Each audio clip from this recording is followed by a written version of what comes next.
දරුවන්ට නත්තල සුන්දර වෙන්නේ අම්මලා මවන මැජික් එකකින් කියලා කියනවනේ.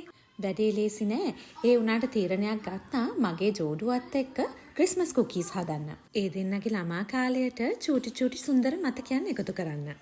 කොහොම හරි පිටි නාගෙන අපි හදාගත්ත රසම රස කුකීස් ටිකක්. ඉස්සෙල්ලාම බටර් කෝප්ප භාගයකුයි සීනි කෝප්ප භාගයකුයි හොඳට බීට් කරගන්නවා. අපේ ගෙදර සීනි තිබ්බේ නැහැ. ඒ හින්දා අපි අයිසිං සුගර් තමයි පාවිච්චි කරේ. ඒ හින්දා පැණි රස නම් ටිකක් අඩුයි. සුදු සීනි තමයි මේකට පාවිච්චි කරන්න කියලා තිබ්බේ. ඉතින් මේ දෙක හොඳට බීට් වීගෙන එනකොට ලොකු බිත්තරයක් එකතු කරනවා. ඒ බිත්තරේ බීට් කළා වැනිලා තේ හැන්දකුයි මයෝනීස් කෝප්ප භාගයකුයි පිටි කෝප්ප 1.3 කාලකුයි බේකින් පවුඩර් තේ හැන්දකුයි එකතු කරගෙන හොඳට බීට් කරගන්න තමයි තියෙන්නේ. අපි ඉතින් වැරදිලා පිටි කෝප්ප දෙකක් එකතු කරගත්ත හින්දා බැටර් එක චුට්ටක් තික්පට තමයි ආවේ. නැත්තම් ඔයාට පයිපින් බෑග් එකකින් ලස්සන කුකීස් හදාගන්න පුළුවන්.